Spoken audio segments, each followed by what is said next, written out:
Welcome. In this video, we're going to be talking about everything you need to know about traveling to Bali and just staying in Bali as a digital nomad, but also as a vacation. So I have 11 tips that you need to know before actually coming here. First one, I'm going to try to make this as short as possible, but pack as much value as possible. So I have a short, not very short, but quite a long list to go through. So first, let's go with the areas. Now, there are two main areas that you kind of could stay in Bali, and those are places like Canggu, Seminyak, Penang, Sesek, Kuta, Legian and stuff like that. If you look at Bali and if you look at the map, Bali has a beach side, and the beach side is those places: Kuta, Canggu, Seminyak, Penang, Sesek. Now those are a bit more touristy places. Canggu specifically and Kuta have a lot of tourists, have a lot of digital nomads, have a lot of people that just work abroad. So if you're like that, if you're looking for a community of similar and like-minded people, Canggu mostly is going to be the place for digital nomads, and Kuta and all those other places, Seminyak, Penang, Sesek, are places that you could stay if you want to have a community. So community of digital nomads. But if you're looking to travel for more of a nature vibe, more of a chill vibe, for example, let's say, and you want to just stay in your hotel, travel, but not touristy travel, if I could call that, you should probably go to either Ubud, which is the place that you should go if you're looking for more nature, because those places that I explained in the first place, Kuta, Canggu, I can show them to you. Those are not places to stay if you're looking for more nature. This is like a city vibe. For example, this here is where I'm staying. I'm not sure if you can see it, but this just looks like a city, and the streets are pretty packed. So if traffic is not on your want list, probably go to Ubud. I would suggest that. Not the south part of Ubud, but the north part, because the south part looks like a city. Second, accommodation, where you're gonna stay. Well, now you need to decide the area first. So like Kuta, Canggu, those kinds of places are more touristy, more digital nomad. But if you want a more nature vibe, I would probably go with either Ubud or Uluwatu. Uluwatu is more beach side. It's on the beach, it has a lot of cliffs, but I wouldn't suggest personally, because I've heard people that are local that don't like it. If locals don't like it, I wouldn't stay there as well. So pick your area first. Then you need to pick, do you want to have people around you? So for example, if you're in a hotel like me, people around you. Guest house, people around you. Private villas, not that much, but if you share a villa, you're gonna have people. So amazing note, just pick what you want to do. I specifically wanted to meet new people. I wanted to connect with like-minded people, digital nomads. So I picked a hotel, and this specific hotel has a co-working space. So people that travel to work, digital nomads, business owners, entrepreneurs, they come here. Or you can also get a private villa in some areas like Canggu, stuff like that. You're gonna meet new people. But if you're looking for a more secluded private area with a private room or apartment, I would probably go, just rent one room in a, not a hotel, but private apartment. Now I've listed the best place that you can start searching for accommodation in. First one is Agoda. Agoda, you can find the cheapest hotels and guest houses. Now I have price lists at the end. So at the end of this video, you're gonna see prices. You're gonna see what activities you can do. All that kind of stuff are gonna be in the end. As I said, Agoda. Cheapest ones are probably, Agoda is for like hotels, guest houses, just similar kind of stuff. 250 is the cheapest that I found. That is kind of okay for one person. Not great, okay. The second price range in Agoda for hotels or guest houses is probably going to be $600. But this is for a very good place with a very good location, very good outside area, for example, decent sized rooms and stuff like that. A good location, a very decent location, I would say, actually a very good one. But for a hotel, now if you're looking for a private villa, private apartments, guest houses again, but not hotels, or at least not good prices for hotels, I would say Airbnb is going to be your choice. So Airbnb is not the cheapest, but it has the most variety. So if you don't have a clue what you want to pick, probably go to Airbnb, type in your preferred area and look for places there first, and then you can try to look for a decent price in Agoda or the other places that I'm going to mention in a bit. Now the best place to look for prices and also just best value for your money, I would say, is Facebook Marketplace. So private villa, it has everything. It has private villas, not guest houses I would say, but private villas, shared villas, apartments, hotels, I would say there wasn't any hotels. If you're looking for something more private, like a room for yourself, and you wanna look for maybe the best price for your money or the best value for your money, I would say Facebook Marketplace is gonna be your choice. But yeah, keep in mind that some places do not include electricity. So you can pay around 600k Indonesian rupiah, which is about $40 per month for 2 people for electricity. So about $20 per month for electricity more on top of what you're paying for your accommodation. Some places include it, some don't. Just make sure you check. And by the way, just know what you're going to use the accommodation for. For example, I'm staying in a hotel. The room that I have is not that big, but for example, this area that you see here, it's included in the hotel. Most people hang around here. It has a co-working space. The location is kind of nice, but the area is cuter and I don't like it that much. I'm gonna move to Canggu next week. Just know what you're gonna use it for. If you're gonna use only the room, you're gonna stay in your room 24/7, it makes sense to get a private room, because you're gonna get better value for your money. But if you're looking for a co-working space, maybe a hotel, connect with people, okay location, I would prefer a hotel, to be honest. It fits my criteria, but maybe it doesn't fit yours. So just know what type of accommodation you want, what you're gonna use it for. If you're not gonna stay in the room, just don't get a expensive room, because you're gonna pay more for a room that you're not gonna use. Okay, next one. Third, I'm not sure if I put them in the same exact order that you would need to think about them, but just keep this in mind. It's not in the perfect order, but it does have an order. Return ticket. So a return ticket is needed because you need it to actually register for a visa. You need it to get through the airport. So yeah, you need to think about returning ticket. When are you gonna go back? Now, there are a few hoops for this. Now, either you can get the cheapest ticket and actually cancel it.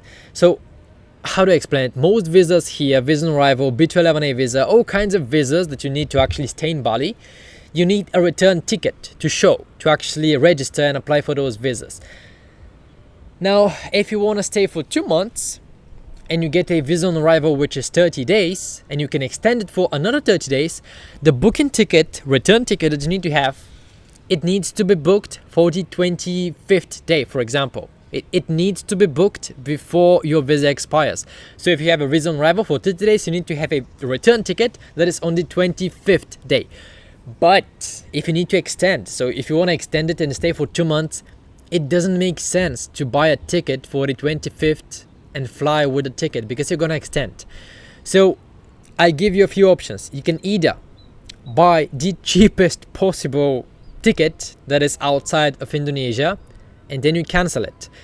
This is first option. Second option, I would actually prefer more, but not the best, is get a semi cheap ticket that has the option to get it refunded. So there is all kinds of tickets, but the ones that I'm talking about is ticket with refundable option. Most of the times you need to pay a bit more for this kind of ticket, but when you arrive in Bali, you get, for example, your visa on arrival. I'm going to speak about visas in a bit. If you get a visa on arrival and you want to extend it, get semi-cheap ticket for the 25th day. And when you arrive in Bali, when everything is all good to go, you're already in your hotel, cancel this ticket and get it refunded.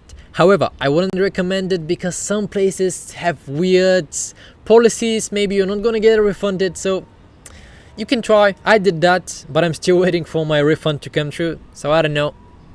I wouldn't pick this option, to be honest. But it's better than the first one, in my opinion, because in the first one, you're sure gonna waste your money. Third option that I didn't know, but now I know, is a booking ticket from a third-party website that is fake. It's not fake, as in it's gonna work, no worries. But you can buy a ticket for $10 that is not actually a real ticket, but you can show this ticket to the visa agency, or just when you apply for a visa online or wherever, you can show this ticket to them and it's gonna work. But this ticket is fake. Just so you know, it's illegal. Okay? I warn you, it's illegal, but it's gonna work. No one will give you a problem, okay?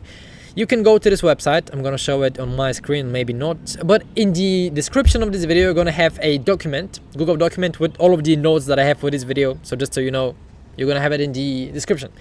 It's called onward fly B211.com, and you can go book it now. Title Mr. Alexander, my name, your name, departure, airport, whatever. This is a fake ticket, just get it. You're gonna receive a statement like a PDF file, and this PDF file you need to attach when you register for whatever, hotels, visas, etc. This is not a real ticket, keep in mind, but it's the cheapest option, the best option you need for budget. Okay, fourth, where to book your actual flight. Now there are quite a lot of options. It depends. If you have money, if you're looking for comfort, if you're looking for reliable, comfortable option, I would suggest you don't go with a third party like Kiwi, or what is the other ones? I forgot them, but you know, Kiwi, whatever, third party apps, you know them probably if you're looking for a ticket. Yeah, they offer the cheapest prices, but it's kind of scammy, to be honest. People give a lot of negative reviews that have used those kinds of third-party apps, that their flight get cancelled, they don't get their refund back, or they have to wait 30 days. If you want the most reliable option, just book from a actual reliable company. For example, I booked from Qatar Airways, but maybe if you're from Australia, you need to look for Australia Fly or whatever, a company from Australia that have flights to Indonesia. I would use this one. It's the most reliable. You're gonna get your ticket refunded if, for example, it gets cancelled and stuff like this. I wouldn't go with Kiwi. So yeah, that's what I want to tell you. And also a little tip: when I was booking my flight, for example, I wanted to fly from Bulgaria, where I'm from, to Bali, but flights there were not cheap, they were expensive. So I booked from Turkey, which is close by to Bulgaria, to Indonesia, and it was much cheaper. I don't know why, but it was. So just keep in mind. Now, visas. Visa, you need it. Like, you're not gonna go without visas. First, you need to ask how long are you gonna stay in Bali. If you're gonna stay for 1 month only, I would suggest visa on arrival. If you're gonna stay for 2 months, I would suggest either visa on arrival or B211A visa. Okay, and I would suggest, if you're sure you're gonna stay for 2 months, get a B211A visa, because it's gonna be a bit more expensive. Now, visa on arrival costs 500,000 Indonesian rupiah as of now, so that's 35 bucks. B211A visa costs 100 bucks, but visa on arrival is only able to extend for 2 months total. B211A visa, you're able to extend for 6 months, and you can stay for 2 months, extend for another 2 months, and then another 2 months. Visa on arrival, you can stay only for 1 month and then extend for another month, but you need to like have return tickets. You need to maybe do a visa run if you want to extend. I don't like visa on arrivals, to be honest. If you're staying for 2 months, get a B211A visa. 3 to 12 months, so a long-term stay or even more, I would look into, B211A visa again. This is up to 6 months, but it's only single entry. This means you can only get into Bali once and you cannot travel outside. If you travel outside of Bali in those 6 months, you need to either, get a new visa. You cannot extend it. You need to get a new visa if you travel outside. D212, I think it's called, D212. This visa is for 1 year and it's multiple entry. But what I would suggest is go on the official website, which is this one, e-visa imigrasi. Let me open it. This is the official site as of now. Before it was Molina imigrasi, now it's e-visa. So yeah, make sure you go in the official website. I got scammed. I'm gonna talk about it in a bit, but yeah, make sure you go to the actual government website. Click on apply, and then you need to just choose whatever your situation is. For example, if I'm traveling from Bulgaria, I'm gonna pick Bulgaria. And for example, if D1 multiple entry visa, click it. I'm planning to stay, and then you can do detail and login. And this here you can check the exact requirements as per the official website. You can look it up online, but you're not gonna get the most up-to-date info on what you need to have and the requirements for every visa. So I would just suggest go in the official website, check it there. I would prefer, for most people, B211A visa if you're gonna be staying for about 2 months up to 6 months. Yeah, this is the best one because it has the least requirements. It has the same requirements as the visa on arrival. The only additional thing that you need to have is a bank statement with $2,000. So like you need to prove that you have $2,000 in your bank account. That's probably easy. If you don't, just get a friend or your family to send 2K in your bank account. It's gonna work, okay? Make sure you apply online. It's just the cheapest option, and also it's the most convenient if you want to extend. Because if you get a visa agent, for example, they will charge you probably 2 or even 3 times more than what is the actual price of the visa that you're getting. And also, if they don't apply online, you will still have to like go in person to the government office and do stuff. I don't like this. I just want convenience. So apply online. It's not hard. Just follow the instructions on the website. It's written in English, so just make sure you do all the things that they want. Take good pictures of the passport and everything else, and you'll be fine. Okay. The other thing, make sure you register 14 days before you actually arrive in Bali, because the visa arrival process and the visa application process to get approved takes about 2 to 7 days. Depending on if you get something wrong or stuff like this, but yeah, sometimes it can take longer. So do it 2 weeks before you actually arrive in Bali. Okay. Next, transportation. Now, the best option that I picked was to rent a bike. It gives you the freedom to do whatever you want, whenever you want. You can travel wherever and whenever you want. It's kind of dangerous, to be honest, because if you don't know how to drive already, and if you happen to come here without any knowledge how to drive, or just you haven't driven a scooter before, it's not the best. I would say it's best if you go into your home country and you take some lessons how to drive a scooter, and then you come to Bali and rent. Yeah, so this is the website that I booked my bike from. I don't remember which one it was. I think maybe this one. I'm not entirely sure. It was something Beat. But yeah, I don't know. Oh, this one. Yeah, this one. It's currently 70k per day, but you get 50% off when you book for 1 month. I don't know the exact price, but I booked it for 850k per month. I got 2 helmets, 2 raincoats, 1 phone holder, but I did bargain a little bit. So yeah, this is kind of the cheapest price. You can go 700 to 900k cheapest, but for a good decent bike, you're probably gonna pay about 1 million to 1.5 million Indonesian rupiah, which, what is it? By the way, just make sure they have proper documentation on the bike. Make sure the bike is in okay condition. It's not gonna be the best. Here the bikes are used, but just check it. I mean, I don't know, I'm not an expert, but make sure the bike that you're getting is actually in okay condition at least. And keep in mind that driving here it's dangerous. Okay, yeah, that's what I wanted to tell you. So if your safety is your biggest priority, I wouldn't go with the bike, to be honest. I would go with a Grab bike or a Grab car.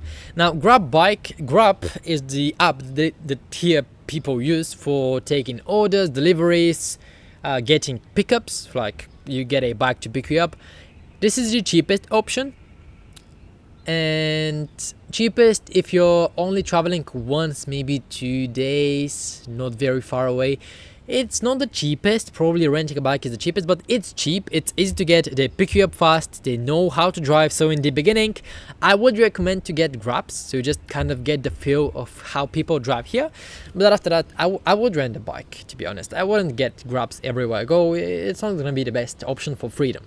But yeah, the other one is Grab car, but I wouldn't recommend it to maybe anyone. Only to people that their biggest priority is safety and comfort. Now, keep in mind, Grab cars, they're more expensive. Like, you're gonna pay 2.5 to 4 times more than a Grab bike. So I wouldn't recommend it. It's slow. They are almost always in traffic because they are a car, and here the traffic is insane, even for bikes. So yeah, for example, a monkey forest in Ubud costs $16. From my place here in Kuta to monkey forest in Ubud, it costs $16 to go with a Grab car. With a Grab bike, it costs $4 to $6. So that's quite the difference. Food, let's speak food. Food is very cheap. Food here ranges from 10 to 30k for one eating, for example. That's 70 cents to about $2. from local Varungs. Varung is the local place that people eat, and it really isn't nice. It's nasty. Oh, this is the first time that I actually hear, I think that's Muslim songs. But yeah, local Varungs, not the best food. It's cheap, but it's not good. It's not healthy. It's always fried. I don't like it, but it's local street food. Desserts, maybe some pastries, small pancakes, not muffins, chicken and fried rice. This is the most famous one that you're probably gonna get. It's called nasi goreng. It's pretty cheap, but it's not healthy at all. The other one that I prefer more, I don't prefer local eating because you could get food poisoning. They are not nice. They don't keep good hygiene. I wouldn't recommend eating all of the times from local places. Try it for once, twice, 3 times maybe, but don't eat constantly from local places. But if you're heavily on a budget, maybe try it. I don't know. I wouldn't go for it. You're probably gonna pay 40 to 80k Indonesian rupiah for one eating. That's probably about $2.50 for or $5 for Western food. So burgers, pizzas, smoothies, protein shakes, stuff like this. Those are the places that I eat from. The other places, 100k, 300k, those places cost $6.5 to maybe $20. So like those are steaks, nice, very nice sushi, very nice steaks, wagyu sometimes even. Those are nice restaurants that I maybe go to once a week. But yeah, they're cheap. Food here is cheap. So like if you get this in Europe and USA, you're probably gonna get it for about $50-$60, but here it's probably gonna cost you $20. It's cheaper to go to nice restaurants, but it's expensive, kind of. You need to look at your food expenses because it can get quite hectic. Okay, next one on the list is probably gonna be apps. So what kind of apps you need to use? Now I'm gonna give you the whole list: Tokopedia, Ovo, GoPay, Gojek, and Grab, and Shopee. Now Tokopedia is like the Amazon here, but it's kind of not Amazon but Temu, if you know it. The cheap option to buy cheap stuff. Maybe not cheap everywhere, but cheap clothes, cheap everything, chairs, tables, whatever. Ovo is the online banking app that they use here. Most people use it. You need to get it. I would recommend you get it because you can be able to actually buy from Tokopedia and the local apps that they use. Otherwise, some places you're not going to be able to pay. For example, Tokopedia, Shopee, or buying membership somewhere, you need to have a online banking app. Ovo is the way to go. But yeah, those are the apps. Download them, keep it in mind. Ovo is online paying. GoPay is also online banking. Gojek, for example, only allows GoPay. But I use Grab. I prefer it better. Grab and Gojek are for deliveries and pickups. I prefer Grab. You can get Gojek. Grab has a bit more variety in my opinion and also has better discounts. Some phones, like my phone does, but some phones do not support eSIM. So make sure before you actually come in Bali, make sure you check if your phone supports eSIM. Otherwise, you're gonna have to get a physical SIM card to plug into your phone, which is not the best option because you're not gonna be able to top up your mobile data. And if you're somewhere like you're traveling to Ubud with your bike and you have Google Maps, your internet might suddenly stop and you're not gonna be able to top it up. So that's not gonna be fun for you. Now let's talk tap water. Tap water here, no go.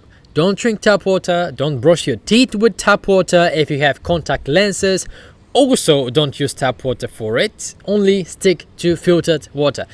Most hotels, most gyms, most everything here has filtered water from a dispenser. So make sure you use it.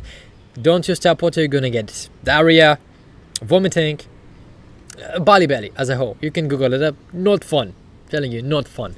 What I would suggest, just get a metal bottle, for example 1 liter, that you can carry with you everywhere, and just refill it from dispenser. Use it to clean yourself, to brush your teeth, to drink water. Don't ever use tap water. That's simple. Okay, next, prices. Now keep in mind that this is a very personal, personalized for everyone. In my opinion, I would say I have a medium lifestyle. I'm not in the lowest end, but I'm not in the highest end of spenders. So in my In my case, I spent $550 per month on accommodation. You can go with $250 for one person in a kind of okay place. Maybe if you find a good offer, it's not going to be the best location, so it depends on what kind of budget you have. But you can go $250 in the lowest end, $500 in the kind of medium decent place, good for two people, not the best, but like not a private villa, but a pretty good place with a somewhat okay location, or a good location if you find a good offer. Now, if you want to ball out and if you want to go 1,000 or like 150 or 1,500 or 2K per month, you can get a private villa, amazing private villa to be honest, near the beach, in a very popular area in Canggu or Seminyak. Yeah, if you want to ball out, you can do it. It's the place to fit every kind of budget. You can go very cheap, $250 per month. You can go very, very expensive, 2.5, even 3K per, I've even seen 5K per month. But yeah, whatever fits you, you can choose it. Food. Same for accommodation. $150 on the low end if you only drink and eat from Varungs. Now I wouldn't recommend it just because the hygiene there not the best. It's only fried food. You can get diarrhea from it. Not the best thing. But if you're on a budget, you have the option, okay? But I wouldn't do it. Now, if you wanna get a more like decent price, it's gonna be $375 per month to eat from like places like Western food, pizzas, burgers, good cafes, chicken, rice, but a good one, not like nasi goreng, smoothie bowls. But yeah, sometimes maybe you can go to expensive restaurants. $375 is the average that I would say one person is gonna pay for food. Not ball out, not go the lowest end, but maybe average $375. Keep it in mind. Don't go lower than that. Don't go to only Varungs. It's gonna be bad. Okay. Now, if you wanna completely ball out, go to the nicest restaurants every single day, 2 to maybe 3 times per day. It's gonna cost you probably $600 to $800 per month. So like, it has a budget for everyone. You can go local Varungs, $150, or you can go to the highest, most expensive restaurants, $600 to $800 per month. And again, that's much cheaper than Europe, than USA, but you can still eat the best food. $1,000 is gonna give you everything you want, man. Everything you want. But yeah, I wouldn't prefer it. I mean, I don't go to the maybe I go to nice restaurants once a week, and I keep a budget between $375 per month, one person. One thing I would keep in mind, if you happen to go to the low-end restaurants, just make sure the hygiene is at least semi-okay or good.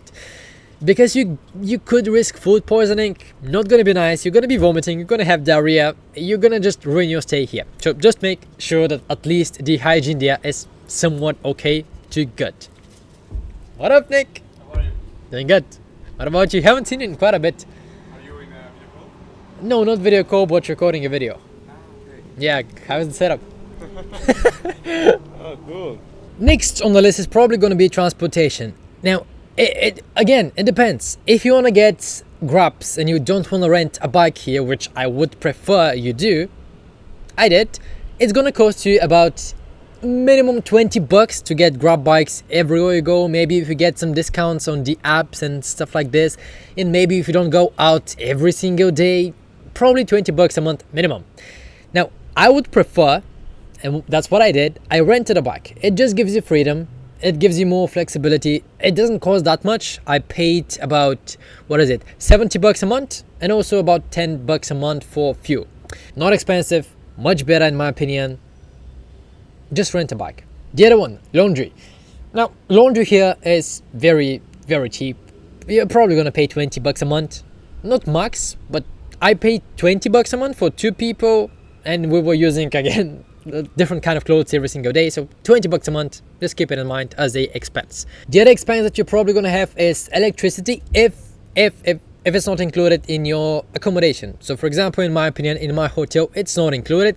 I paid about $50 this month, but I'm paying for me and my brother, so it's probably going to be about $30 a month. Yep, that's going to be good enough. Decent usage, $30 a month, keep it in mind. Gym. Now, the cheapest gym that I found was $20, I think, but it was some kind of weird, not garage, but weird place. Didn't have sauna, didn't have anything was in a bad location, the gym itself was pretty small, you're probably not going to prefer to go there. But a decent sized gym is probably going to cost you minimum 35 bucks to 50 bucks a month. That's a good gym, decent location. Maybe they have sauna or ice, but my specific one doesn't. Or you can pull out and you can get a very nice gym in some areas like Canggu or Seminyak for 70 to 150 bucks a month. I don't know why, but gyms here cost as much as they do in Europe or in the USA. No idea why, but you're gonna get a big gym with every kind of equipment: sauna, pool, ice bath, yoga, probably a big outside area for 150 bucks a month max. The other expense you're probably gonna have is activities. So if you go surfing every single day, it's probably gonna cost you about 150 a month, but that's just for 1 hour every day for a month. You can go every day for 4 hours. I know people that do. It's gonna cost you about 400 bucks a month. I don't, but if you wanna try it out, it costs about, what is it, $5 every single day if you go. The other activity is probably gonna be clubs and beach bars. Most of them are free to get into, but some you have to like pay for drinks, at least 150k Indonesian rupiah, which is about 10 bucks. So just keep in mind, 10 bucks to get into a club and minimum to order drinks. Now drinks here quite expensive: $4 a beer, $10 for cocktails, and a bottle of, for example, wine or whiskey probably gonna cost you about $30 to $60 per bottle. Not cheap. The other expense that you need to keep in mind is probably going to be when you want to go to popular destinations. They have entry fees. They're not expensive. I paid about $3 per person for most places. Maybe some, if they are more popular, you're going to pay $5 to $7 per place to get into it. Just put it $30 a month. Okay, that seems reasonable. So in total, what I pay for one person, it hasn't been quite a month, but I'm with another person, so like I cannot give you a specific price. What I pay is about 1.2k per month every month for accommodation, food, and all the things that I mentioned. I pay for 1.2k a month easily. You can go much below that, you can go much higher. 1k is probably just about enough to go and live a pretty okay, comfortable life here. Now, I have a few things to keep in mind that I wanted to tell you just at the end of this video as quick tips. Bali belly. Bali belly is like vomiting, diarrhea, the common like virus. I don't know if it's a virus, but the common thing that people get while they're here. They get sick. Now, to avoid it, don't drink tap water. Don't brush your teeth with tap water. Don't use tap water at all. Of course you can wash your hands, but like, yeah, every time you go to eat, make sure you wash your hands with soap every time. Don't skip it. Only drink filtered water. When you eat from places, just make sure that at least a good hygiene level is present. Maybe not the best one. If you're eating from local warungs, you cannot expect a good hygiene if you're eating from local places, but an okay hygiene. You can also like get probiotics. I had Bali belly once, and if you do get it, you need to drink Pocari sweat water, which is, by the way, what I'm holding this phone on, like this here. You have to drink it. Pocari sweat is going to help you with your Bali belly if you happen to get it. The other thing is like probiotics and other medication that you can probably find in like pharmacy. They offer it. Just ask. If you ask a local and you tell them you have Bali belly, they're probably going to help you. So just ask a local. The other thing that you need to just keep it in mind, it's not the safest place, to be honest. I've heard stories, people get beaten up, people get offered marijuana on the street.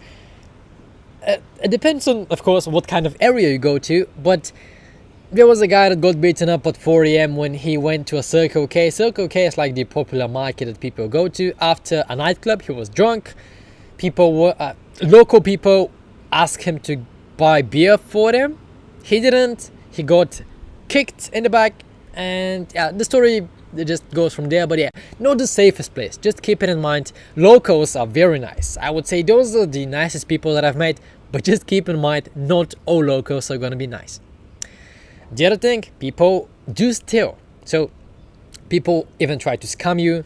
Like you could be asked to pay more than you should for food, for accommodation, for just stuff on the street. You can get your phone stolen if you're not careful. Like if you go vlogging like me on the side of the street, you probably could get your phone stolen. Keep it in mind. But yeah, those are gonna be my last 11 tips that I give you. Of course, there should be more, but I really don't wanna overextend this video. I'm gonna make sure that I add little tips at the end of this Google document, so you can like go in the description, get it on your laptop or computer, take a look at it. I'm gonna include everything in it. It's not gonna be very well like ordered because I'm just doing it now, but maybe in the future, if you go and take a look at it, it's gonna be a bit of a better like looking document. I don't know. I'm gonna try to make it pretty, maybe or not. We'll see. But yeah, that's it. Thanks so much for watching. Bali is the place to go if you wanna like travel as a digital nomad, in my opinion. People say that Thailand is cheaper and nicer. We'll see. I'll travel to there. Maybe I'll do another video for Thailand. But yeah, Bali, you're not gonna make a mistake to travel to Bali. That's what I'm gonna tell you, in my opinion. That's it. So yeah, thanks so much for watching, and I'm gonna see you next Tuesday. Let me just show you the setup. Yeah. People, when they pass by, they look at my setup. I got a table from the middle of here. I put it on the table. Then I got some Pocari Sweat water to hold my phone. And then I got a cup of water because my throat is fucking dry. And I also had notes. And I got microphone, which I forgot that I used. But yeah, this is the microphone. See ya.